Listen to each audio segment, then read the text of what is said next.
أنا ما أنت مدينة واحد አይሞቲ አይጥዒቲ ገረያ እየ ተራች ሰዎች ስላሉ ነው ወደሃሉ አከብራለሁ ስለ ግን ሲሪየስሊ አከብራለሁ ለምን የሰራው ስራ ስላለ ተመغمر حرفኛ ተከድኩም እዚ ወዲ እዚ ግን ኣብጅቦ አረቅ ሒዝል ዝመላለስ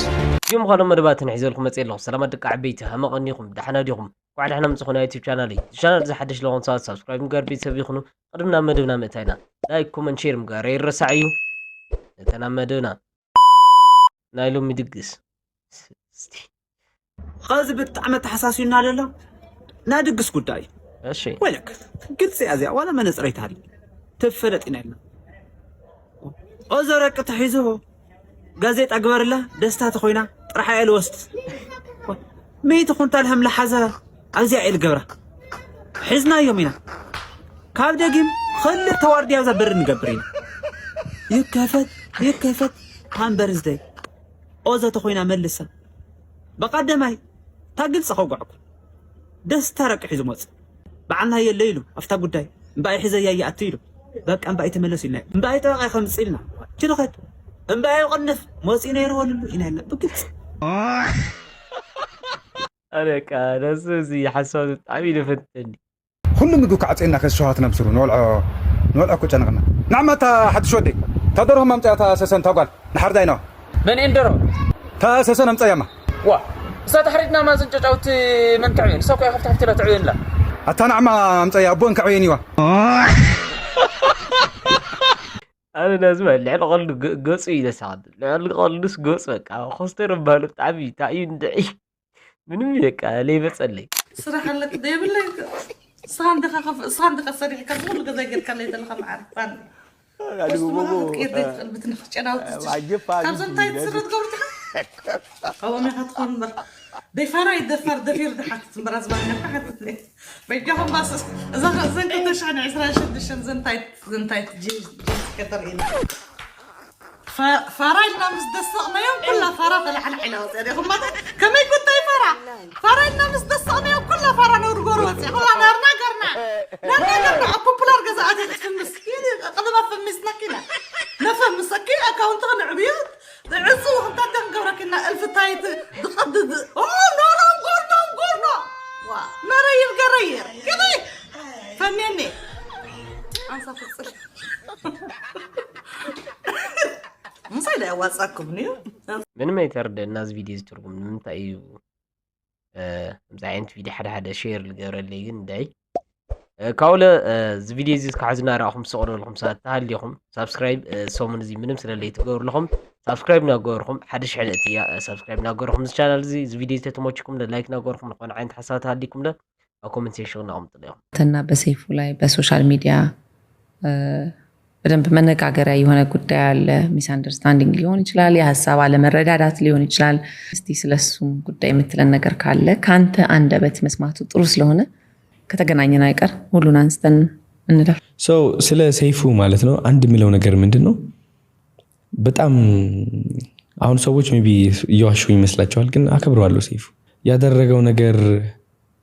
የሆነ አለሳልሽ ምናምን አታክ ለማድረግ የመሰላቸው ሰዎች ስላሉ ነው ወደሃሉ አከብራለሁ ስለ ግን ሲሪየስሊ አከብረዋለሁ ለምን የሰራው ስራ ስላለ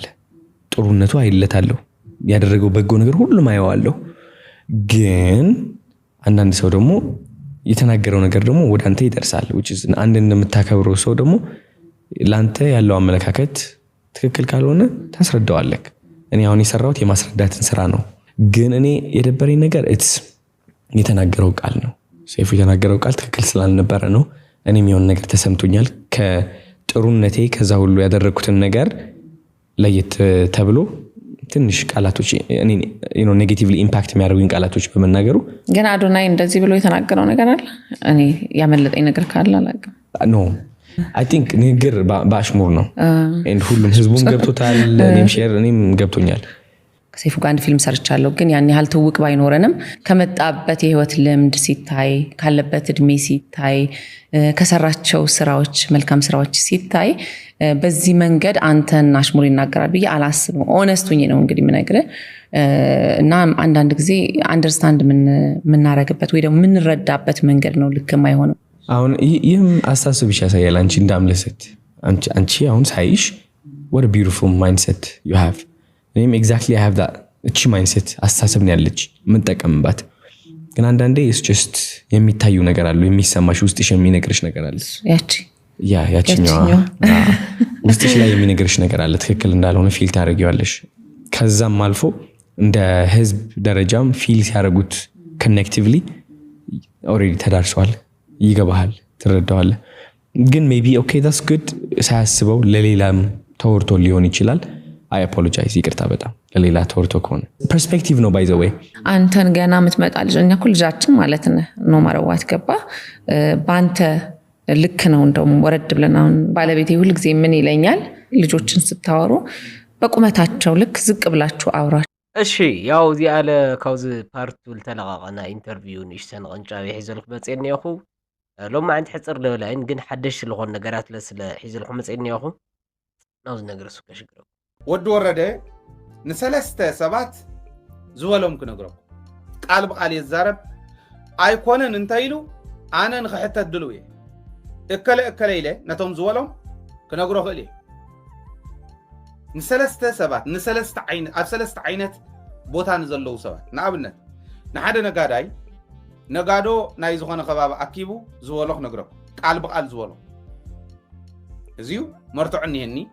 አይወልኩን እንተይሉ አይበለን ዝብል ሰብ እንተሃሊ ይምጻእ ፕሊስ ንዑ አነ ኩሉ ግዜ ዚ ሚዲያ ዚ ይሙጉት እንበረ ይዕፍን ማንም ሰብ ወድ ወረደ ይበለን ዝብል እንተሃሊውን ወድ ወረደ ባዕሉ ይበልኩን እንተይሉውን ይምጻእ መርትዑለኒ እከለ ኢለ ክነግሮ ኽእል ቁጽሪ ሓደ ንነጋዶ ኣኪቡ ዝበሎም እሞ ካብቶም ነጋዶ ለባም ነጋዳይ ዋዕታ ወዲ ከምዚ አይብለሎ ዝወዲ አንታ ጉድ ከይንኾን ዝበለኒ ሰጊኢ ዝነገረኒ ክነግረኩም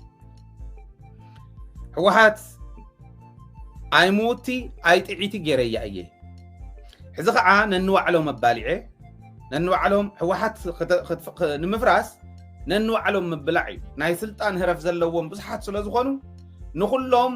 ቁርጥ ስጋ ምርኣይ ኢሉ ማለት ሸዋዊ ኮይኑ ይመጽእ ሳሊቤት ይገብሩ ሽዑ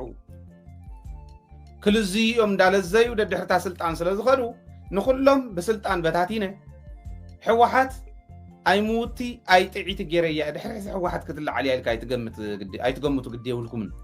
ኢልዎም ስለዚ ሓተት ወፍቲ መድረኽ ማለት ድሕሪ ሕዚ ሕወሓት ክትለዓል ኢልኩም አይትገምቱ ሕወሓት አይትብላዕ አይትስተ ገይረያ እየ ኢሉ ነጋዶ ኣኪቡ ካፍቶም ነጋዶ ሓደ ግን እዚኣ ነጊርኒ ጥራሕ ኣይኮነ መርትዖ ኣቕሪቡለይ ማለት ቁፅሪ ሓደ ቁፅሪ ክልተ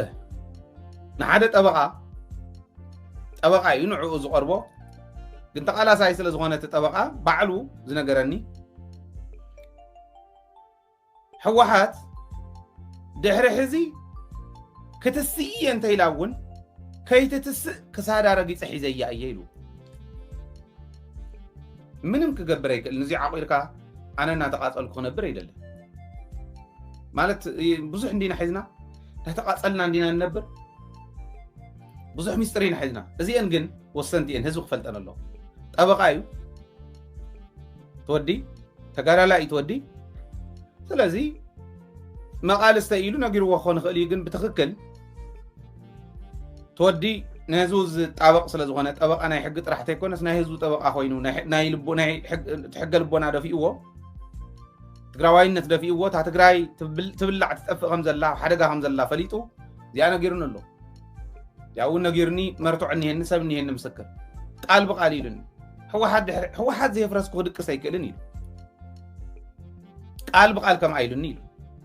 ክትስእየ እንተኢላ እውን ፍጹም ከምዘይትስእ ገይረ ረጊፀ ሒዘየ ሕዚ ርእሳ ክተቕንዕ እንተበለት እውን እንዳኮርኮምካ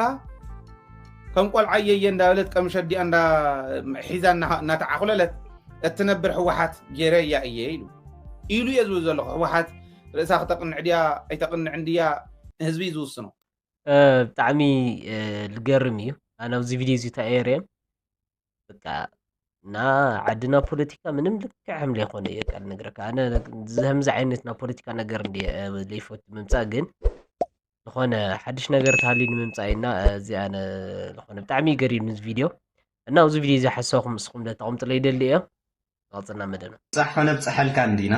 حجر قصنيا يا في لودنا داخي كورنبر مسخ من لسلكا يكلني ذا ملس زيا سلازس كبعلنا من لسلكا ذا حتى زيا سباي مرز كلا ማለት ሲን መን ተሐጥቶልኻ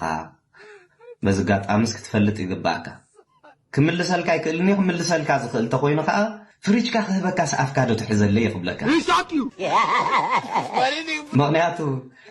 ሃገር ፍሪጅ የድሊ ያለው ገለ ዝበለና ይቀድም ሕጂ ተዘይተጋጊ ስለዚህ ታፍሪጅካ ወሰደለይ ሞን ዓይግን ሰላም ሃብን አፍካ ሓዘለይ አፍትከውን ታመልሲ ምክንያቱ እንታይ ብዛዕባ ኢንተርኔት እንታይ አገዳስነት አለው ተዛሪብናሉ እንዲና ብዛዕባ ህዝብ ኤርትራ ዘድልስ ፍሪጅዩ ክብለካዩ መቸም አብዛ ሐጂ ሰዓት ምዝድ ጽምዶድ ዩ ወላ ገሌሎም ዝተሐናገሩ ዝተሐዛዘሉ ዘለው ብሰንክ ጎረቤትና ኢና ከም ኮይንና እምበር ኢንተርኔት ገሌልኩም ልሰልካ ይክልኒ ክትጋራጨው ያታ ነገር ስለዚህ በቃ ታመልስ ጉዳይ ፍሪጅያ ያ ዛ ቪዲዮ ዚ አንመን ይምላሽዮ ትሪው አለኩም ይሁን ካውለ እንታይ ላይ መረጽኩም ስለለለ እምዛይንት ምላሽ ተዋይወኒ እንታገረሞ ማለት ተዛኒኩም አብተም خبر حربኛታት ከድኩም እዚ ወዲ እዚ ግን ኣብ ጅቡ አረቂ ሒዙ ዝመላለስ ካብ ኤርትራ ቀጻሊ እንታይ ከምዚ ሃያሳይ ገለመለ የምዝሉ እንታይ ኸይስ ዳዚ ንባዕሉ ዝህየስ ዳዚ ዳ አረቂ ምሉስ ገምፂሉ ይዛረብ አንቱም ሰባት እተኸብረን እዩ خبركم ይኹም መንእሰያት ቆልዑ ጠፍለው ዕድመ ዝወደአ ሰብ ዳ እሞ ኩሉ ሰብ ክመውት ኩላና ክመውት እናበብ ግዜና ሎማፅ حق انت لكم زي زعبا ጭልቁዕ መንእሰይ ዝጠፍእ ዘሎ ኣብ ሊብያ ኣብ ኢትዮጵያ ኣብ ፈወድ ዓለም ዛዕባ ይትዛረብ ብል ሓሶቲ ኣምሰሉታት ሰሉ ሰብ ጸላሁ ሰሉ ሎማፅ ኣምሰሉ ብዛዕባ መንእሰይ ኤርትራ ተዛሪብኩም አይትፈጡን ኣብ ላምባዱዛ ዝጠፍእ መንእሰይ ዓዱ ዘይኣቶ ተዛሪብኩም አይትፈጡን ሞራል እውን የብልኩም ሎማፅ ወንታ ታይምስዮ እንታይ አሁን ከተስምዑና አደለኩም ኪኢለ ይልቋይ ዋይ አቦና በረኸት ታሪኹና ንዛረብ ዘለና እምበር ከም ኩሉ ሰብ ዕድመ ወዲኡ መይቱ ተወዲያ ኩሉ ሰብ እኮ ነባራ ይኮለና ኣብዚ ዓለም ኣነ ናሰልጠነ ንግግር ሓደ ዓደቃ ዓብዪ ለኸትንና እዚኣ ያ ሓድሽ ነገር እያ ትመስል أنا لك عبيتنا له معنات مدونا أزي مثلا نيرز فيديوز تفوتيكم لايك مقاري ترسعكم الشانل زي حدش لهم ساعات حزل سبسكرايب مقاري بيت سبي خنو وأنا عند حسوتها لكم أكم من سيكشن عم طلعهم سقاط بحد بشمدن قانا موتشو